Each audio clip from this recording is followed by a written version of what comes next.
Can we begin? Yes. Very warm welcome to all of you. The entire Patil family is honored by your presence at this special occasion, celebrating my mother's life and legacy. I would especially like to thank respected Amit sir for accepting our invitation to release this book. I would also like to thank Shyam sir, Nandita ji, and Shabana for being here. And this day was made possible by Maithili ji, who wrote this book with great care and research.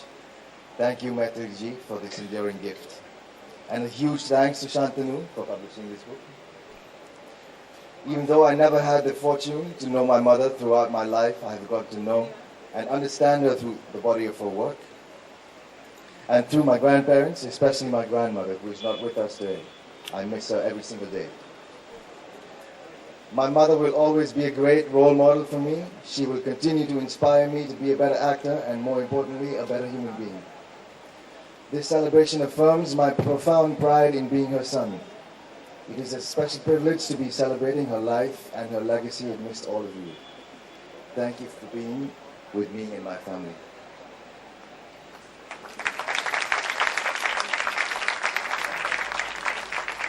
Thank you, Pratik. On behalf of HarperCollins Publishers India, I'd like to extend a warm welcome to all of you. I hope it's not too warm. Mr. Bachchan, thank you so much for agreeing to come to the event. Mr. Benegal, we are privileged. At HarperCollins Publishers India, we are privileged and proud to publish this book. It's a dream come true for us, given the subject matter and the way it has been dealt with. Books are just not merely words between covers. Books are going to keep dates. A lot of my authors will complain about books being delayed, but I'm happy this book has come out today because today we celebrate 60 years of Smita Patil's life. It's her 68th birthday today. She lives on in the memories of people who... So, as I said, a writer is more comfortable before a computer or making notes than actually speaking in public, but I'll try. And I'm so overwhelmed to see the number of you who have turned out on a warm, muggy night. And I'm really, really grateful to Amitabh ji for agreeing not only to release the book, but also read from it. I feel really privileged. And as for Shyam, he's been like not only Smita's mentor, but he's been available anytime I wanted any information, any clarification. Actually, somebody said, initial chapters, said there's more of Shyam Benegal here than Smita. That was, because that was the relationship that I was trying to explore over there. And I just wonder why I never got down to writing a book all these days, though I've contributed chapters to books by others. But maybe I was waiting for inspiration. And I think Smita sparked my imagination at some point. And unfortunately, I'd never met her when she was alive. But I was aware and appreciated the work that she had done in cinema. So this book is as much as a journey for me to discover the remarkable woman behind the screen image. And to help me along the way, there's been her family, Anita, Mr. Patil, and years ago, the late her mother, Vidyatai. They have been so generous with their time and their memories to, fill out my knowledge of Smita the person. And her friends, her directors and fellow actors and others who work with her, they've all shared their insights and impressions of her to enrich my journey. And I would be amiss if I don't thank my writing fraternity. They've been so helpful in right from tracking down obscure films to giving me those all-important telephone numbers, sharing their old interviews, because I never covered the industry when I still don't do. So a big thanks to my fraternity here, writing fraternity, for making this book possible.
Shamji, Maithili ji, distinguished guests, ladies and gentlemen.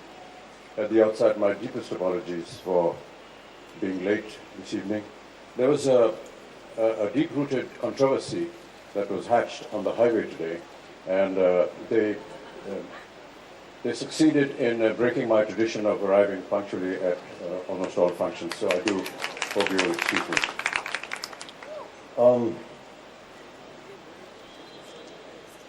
I always fall short of words whenever I have to speak about Smita and association with me and with the industry.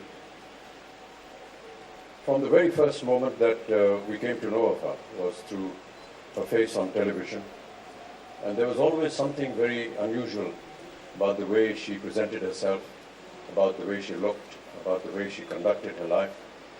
And when I had the great opportunity to work with her, I realized so many other things that were extremely, extremely unique about Smita. Smita looked very frail and gentle, almost as frail as some of the wonderful flowers that she used to bring to me when I had my accident. But she was a strong woman, extremely strong, very committed to not just her work, but into her beliefs, in what she believed was right and what was wrong. Some of the things that she did in cinema with me were totally against her nature. Particularly a film like Namakalal, where she had to do a rain dance with me. And she felt it was absolutely away from her culture and thinking, but because it was contracted to do something, we had to go ahead with it. And all the time I used to keep reassuring her that everything will be fine. And then I think a month or two after the film released, we happened to be in the same city and we met up. And she said, you know, Amitabh, I've worked in so many good films, great cinema, but I feel so sad because at the airport today, all they were referring to was Namakalal. And she somehow felt a little awkward and embarrassed about that. But the greatest thing that I want to recall about Smita is her having a sense of premonition. She was a dear friend of mine. We worked together in some very important films. But other than meeting her on sets, I never really had a social equation with her. And so when I was shooting for my film Coolie in Bangalore,